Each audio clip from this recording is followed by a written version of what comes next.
Hello and welcome back. So last time we made the map limits so that our ship or enemy ships couldn't go outside the map, and in this lecture we will be developing shooting. So let's go ahead and create a new folder called models, and in this folder I will import a new asset, and I'll just go ahead and let me just find my Space Invader voxel enemies friendly bullet .obj, and let me import the friendly bullet png. Okay, now if we drop this bullet into the scene, it's gigantic.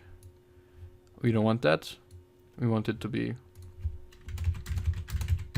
scaled down. This is also pretty big. Let's just position it to 0, 0, 0. Okay, this is actually pretty nice. So the player will be shooting these bullets. So on the bullet now, let's go ahead and add a box collider.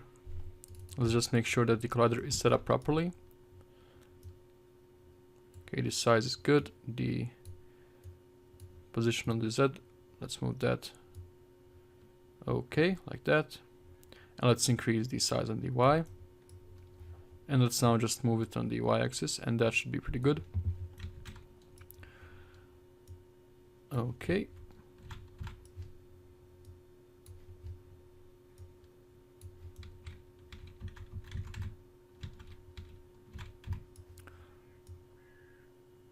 I think that's good enough. And now you can see here we have these tags, and currently this object is untagged. Let's go ahead and click on this and add a new tag. I will call this tag friendly bullet. And let's go back to our game object and set the tag to be friendly bullet. We'll be using this to check if this bullet hit any enemies. If it didn't, if it did, we want to destroy those enemies. We need these tags because if each bullet was tagged the same, then we'd have enemies killing each other, and that will make the game very easy. And we don't want that. And let's just add a rigid body and disable the gravity. And I believe that's it for now. Let's go ahead and create a prefabs folder. Open that folder and drag this bullet down into the prefabs folder. And now we have a prefab of this bullet called tagged friendly bullet, and has a box collider and a trigger. And I can now remove the friendly bullet from the scene. But I'm going to create now a cube. Okay, and I want to position it here above the ship, like this. Let me just resize it. Okay. Okay, good. I will call this cube shoot position 1. And now I will actually copy it and paste it to the left, and copy and paste it to the right. Shoot position left, I will call the left one, and the right one I will call shoot position right. Let's now select all of these and drag them into the player. And now they are the children of the player, and if we move our ship, you will see these cubes are moving with us. So that's where we'll be spawning our bullets from, but we don't want these positions to be visible. So let's just remove the mesh filter from these objects. There we go. And we also want to remove the box colliders. We don't want this to collide with anything. Okay, let's now go ahead and open the player script. And in here I will say public game object bullet. This is where we will be putting our bullet in. And now we need references to our shooting positions. So let's go ahead and create a public transform. Position 1, I will call the first one. Position L as in left, and position right as in position right. Let's save this and go back now into Unity. Select our character. Now we have the bullet game object. Let's drag and drop our prefab into this spot. And now let's get the shooting position 1 and put it in position 1. Position left, put it in position left, and position right, put it in position right. Whoops. Now I want to, first off, when the game starts, you'll be able to shoot from the center, so when you have no power-ups, but as soon as you pick up a power-up, you'll be able to shoot from the left and the right one at the same time, and then when you pick up another power-up, you'll be able to shoot from all three at the same time. So let's go ahead and say, create a integer called power, and when the game starts, I will create a void start method and set the power to be equal to 1. And now in our movement method, actually let's get a new method for shooting, call it void shooting. So let's get the if input dot get key down. So when we press a key, and I want this to be key code space, so when I press space I want to shoot. And now we want to check if, actually let's do a switch statement. Let's say switch, and we switch on power. Case 1, we want to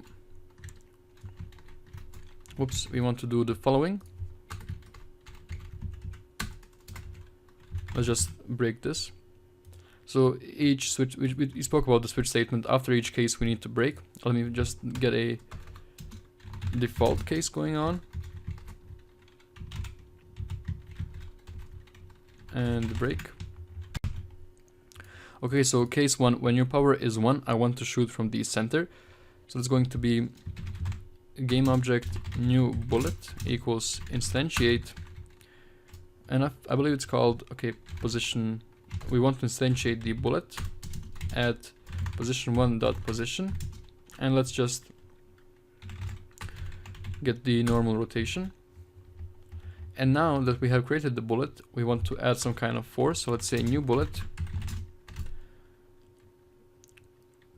dot get component. We want to get the rigid body component, and let's add a velocity to be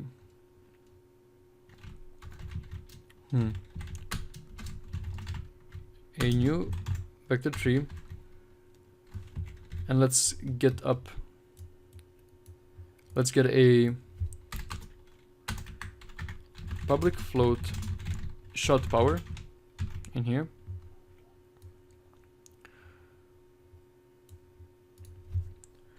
So now when we shoot, we want this to be moving up, so that's on the x-axis. So let's go ahead and say shot power, actually vector tree dot up times shot power. Okay, that's for case 1. Case power 2. Now this time we will be creating 2 bullets.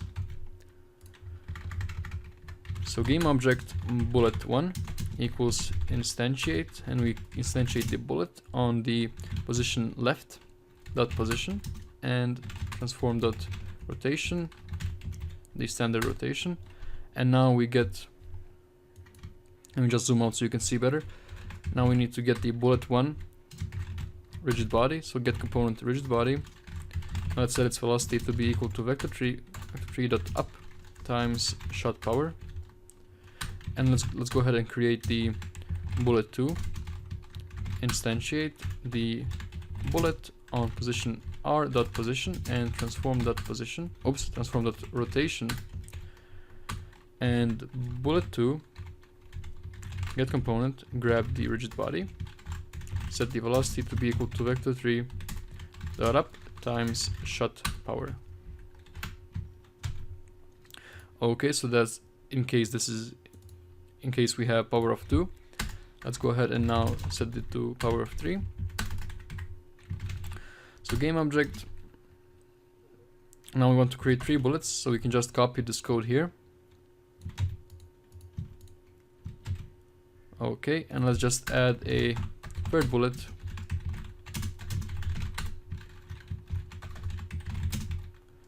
This is going to be on the, how do we call it? Let me just check. Position 1 dot position. So position 1 dot position and transform dot rotation. bullet tree, get component, rigid body, set the velocity of the rigid body to be equal to vector 3 dot up times shut power. And now for the default case, what we want to do is just copy the case 1 statement. Okay. I forgot to break after case 3. There we go. Okay, so this is our shooting method. We can drop it down and call it in the update method right after movement. Okay, let's go back into Unity, and now we should have a shot power. Let's set it to maybe 50. And if I move around, if I press space, you can see I'm shooting this bullet. And I like the movement speed of the bullet. You can see I'm shooting the bullet.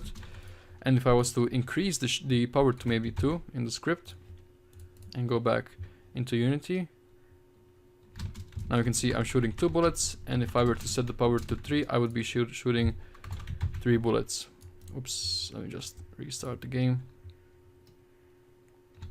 You can see I'm shooting 3 bullets. But we don't want 3 bullets, we want 1, and later through power-ups we'll be getting more bullets and more, well, shooting power. Okay, so that's been it for this lecture. We'll continue in the next one. Thank you for watching and see you then. Konnichiwa.